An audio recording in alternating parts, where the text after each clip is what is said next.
Sunrise Extra on a Wednesday. We've made it half the week so far. It's going to be a beautiful day. So is tomorrow, even warmer. So get outside while you can and maybe support a few of your local small businesses, because come Friday, it's going to rain.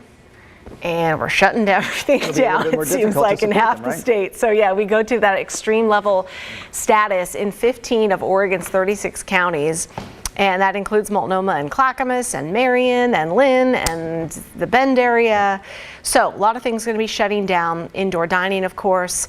That takes gyms and movie theaters and museums down to 6 people that can be indoors. So that's not realistic.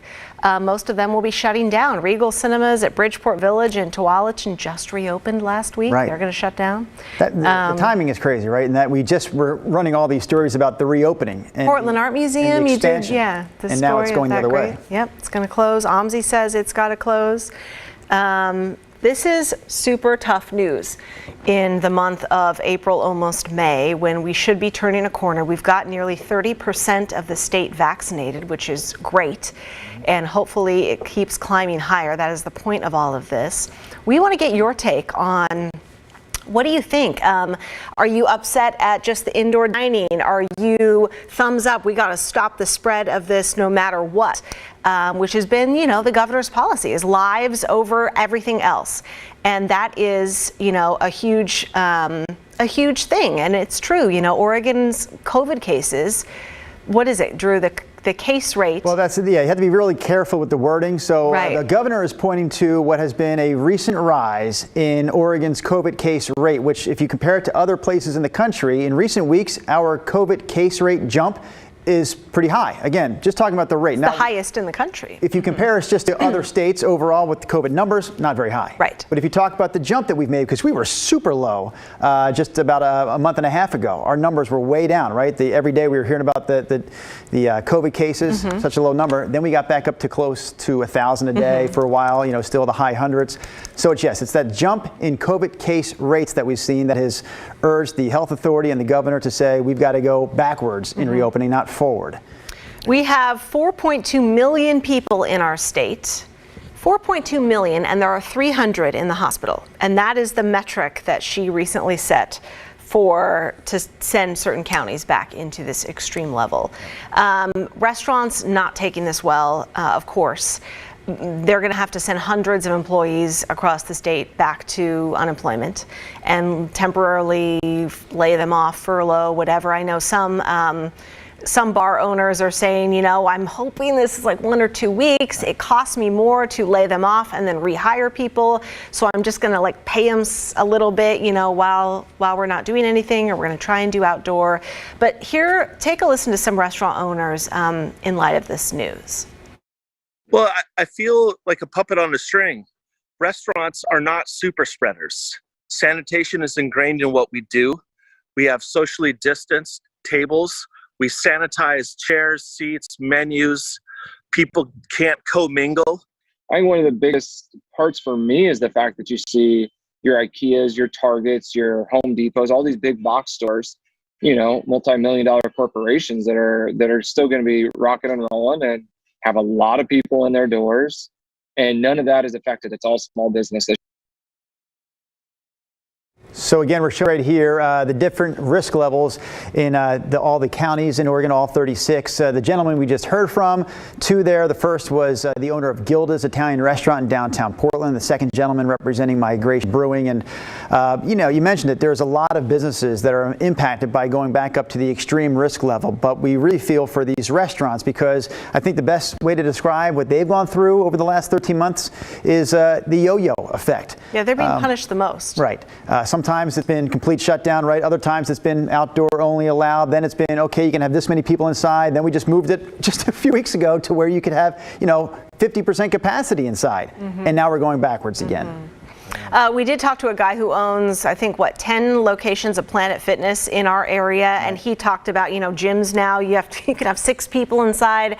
How is that going to work? Here's what he said.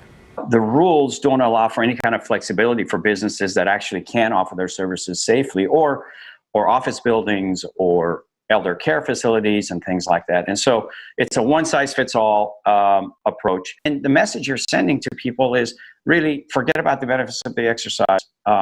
These places are not safe to go into. And it's just not accurate. It's not appropriate. It's not supported by the facts. And it's not supported by any other state in the country.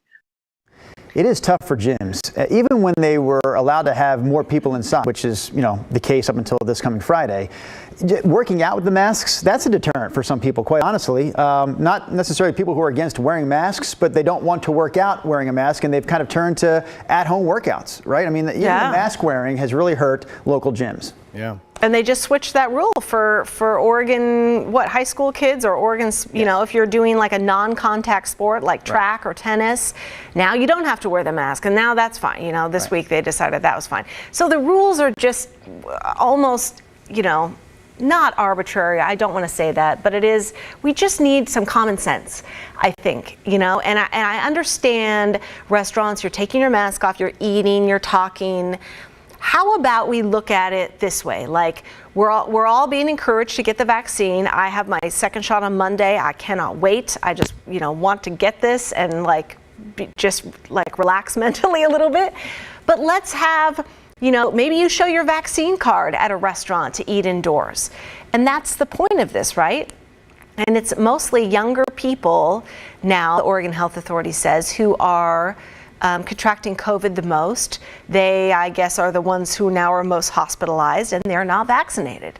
So that's on them, if you're going out to a restaurant unvaccinated, then you need to get a shot or, let the rest of us enjoy these freedoms and let these businesses stay open. But I would add what that one person said, and I think we've looked into it, so as far as I know, it's a factual statement. There is zero, as in zero evidence, that restaurants are any super spreaders. So to add rhetoric onto the fact that you're doing something wrong if you go into these restaurants, I think is not fair or accurate. I mean, in my opinion, when the government is going to selectively, and I think it's fair to say, hurt certain avenues of our economy, in this case we're talking about restaurants in particular, to do so without hard facts at your fingertips that says, well, we don't want to do this, but look at the numbers. Mm-hmm. Well, from what we know, there are no numbers that say that restaurants are a problem. Mm-hmm. I should point out this one hard fact, though, Rod, and I think all three of us are sort of on the same page when it comes to reopening, so we're not going to have a real good intense back and forth between the three of us, and maybe some of our viewers can chime in if they feel differently, but we should point out that even getting vaccinated, Nina, like you said, and your next second shot is coming up next Monday, I get mine next Thursday, even getting vaccinated, that does not mean that we can't still spread the virus. It just means that we are protected from getting it ourselves, or from getting really sick from it, I should say. So we know that it's not a cure-all, but the reason we're doing it is because it is supposed to make a huge difference. Yeah. And I don't feel the same way as you, quite honestly. I'm not excited about next Thursday. I'm not I can't wait till I get that second shot. I'm just doing it because I feel like this is part of the process of us getting back to normal. Yeah. The reason I'm wearing the mask at the grocery store is because I'm just kind of supporting the people that work there that are also wearing masks. I don't feel necessarily unsafe or I feel like I'm going to die if I don't wear a mask, but I want to support others and I want to let others feel like they're protected when they're around me. Yeah. I'm going to get that vaccination so that I can hopefully get back to normal. If I want to fly somewhere, if I want to eat at a restaurant. And that's the goal, right? And so now they're, make it so you show your vaccine card, make it an incentive. And private businesses, they have the prerogative to do that. We're seeing 3 colleges now in Oregon, coming out so far and saying, you got to show proof of your vaccine to come back on campus, to come to a class, just like you would with the measles and mumps shot or something like that. I'm sorry, Nina. Go ahead. Didn't Governor Brown yesterday or not that long ago, didn't she also say that assuming vaccination rates kept going forward, that she threw out the month of June, if my memory heard her, and I heard her correctly, the month of June, that we would be able to drastically start scaling back the mandates in our area. Mm-hmm. If the COVID cases, she said, that was the caveat, if they, respond to that. And that's the same with the state of California. They're going to end all COVID restrictions. They have a hard date of June 15th to do that too. And they've been opening up as well. And that goes to what you said about the timing just seems a little odd because, May 1st is Saturday. So really we're a month to 2 months away from maybe doing away with I don't know, some of the restrictions we've had in place for over a year, and yet here we are almost back to square one, with the exception that you can still go get to your hair cut and go to salons and things like that. Sure. Somebody asked on Facebook, I saw, they wanted to know, they're called breakthrough cases, you know, the number of people who have tested positive for COVID after being fully vaccinated. Sabrina Claremont says, are there any stats on how many positive cases for people who've been fully vaccinated? Sabrina, I am on the website right now. They update it every Tuesday, I believe. So as of, or maybe it's just once a month. So as of this month, there are 168 people in Oregon who have gotten COVID after being fully vaccinated, but that is 168 out of 700,000 people. There have been 3 deaths with COVID. That's how the state, remember, always says it, after being fully vaccinated. Did you say 3, Nina? Because that number. That includes, that 168 includes 3 deaths. Right, and that number has been at 3 now for a couple of weeks now, I want to say. I remember we ran that story, maybe 10 days ago, and that number was at 3 back then as well. I believe it's only updated once a month, so it's probably the same. It's the same. It's the April number. That's why then. Yeah. We do want to, yesterday was a bit of a confusing day if you're just scanning through websites and reading headlines, because we had this big local story about 15 counties going back to extreme risk starting this Friday. But then one of the big national headlines yesterday was the new guidance from the CDC in terms of masks. And we're going to run a little bit of video about that right now. And you can just read it along there with me. Community requirements that affect universal mask use are associated with changes in spread of COVID-19. One of the things as we show this that it said yesterday was, correct me if I'm not stating this right off the top of my head, Nina, Rod, is that if you're fully vaccinated now, the CDC says there is no need for you to be wearing a mask outdoors, period. That was... Didn't they add as long as you can social distance? Didn't they add that though still? Yeah. Not if you're at like a concert or a big crowd or something like that. Still need to maintain social distance. But how do you know, when you're going to run into how do you know who's fully vaccinated? Yeah, I thought about the track and field was a pretty funny one, where they say, the kids can now run without masks, but they must maintain social distance. So when you're running and you're leading, do you tell the kid behind you, hey, you're not allowed to get close to me, so stay back there in second place? I mean, how does, I'm obviously having some fun with it, but it's very difficult to piece this together logically. So Heather Fields is weighing in. She says, if the vaccine actually prevented you from getting COVID and kept you from spreading it, then she'd see. Instead of just lessening the effects if you catch it, I might be on board, but it's nothing more than a glorified flu shot, so why force it on people? Let's see. Susan Decker says the reason we are still talking about this is because even in extreme level, we have never really shut down, except small businesses like restaurants and small stores. And a lot of people have mentioned that it's one thing they do have an issue with. It does seem like small businesses have just been almost targeted, or certainly hurt more, than some of the Costco's or the Targets or the Walmarts of the world. Eric Mitchell chiming in this morning saying the problem is that local media doesn't care about small businesses. Are you listening? Somebody stuck up for us. Yeah, that's what, I mean, every day we talk to small businesses about how hard this is. So Cascade Ducell says, this is interesting. So she says, as someone who lives half time in Portland and half the month in Florida that is not shut down at all with 0 restrictions, I have to say I don't think that the shutdown will slow or halt the spread.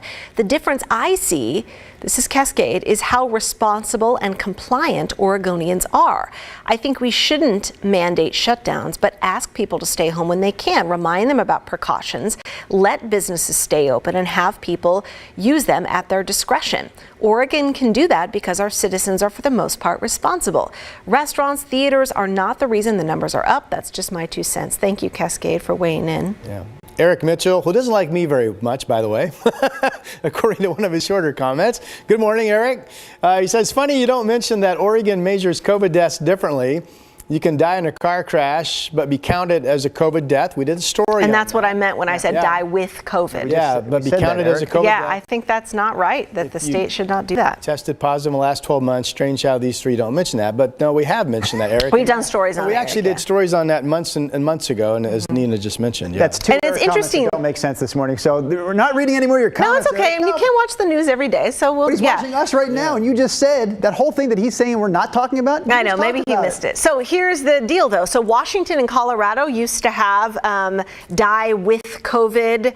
That's how their metrics worked. But then they changed it, and we haven't. And so, yeah, if you get COVID and you fall down the stairs and break your neck and die 2 days afterwards, you are marked as a die with COVID, and you're marked in that column, which, you know, it's beyond me. I don't know why they haven't changed that, but yes, that factors in. Some states did change it, right? In Colorado, Right, that's what I just said. Washington and Colorado Yeah, yeah. switched it. I'm sorry, Neil. I'm reading comments and trying See, to... that's okay. It happens. time, It's yeah. okay. Renee Robertson, one of our faithful viewers, and you just read some of those statistics, Nina, about people who have still gotten sick even though they were fully vaccinated. I mean, the number of fully vaccinated Oregonians is in the 168 out of 700,000. Okay, so 700,000 people fully vaccinated, 168 of them have gotten the virus still. Renee says, man, that's really discouraging, but all along the idea was from Pfizer and Moderna that their vaccines were like right around 95% effective in keeping you from getting really sick. The idea here is to keep you out of the hospital,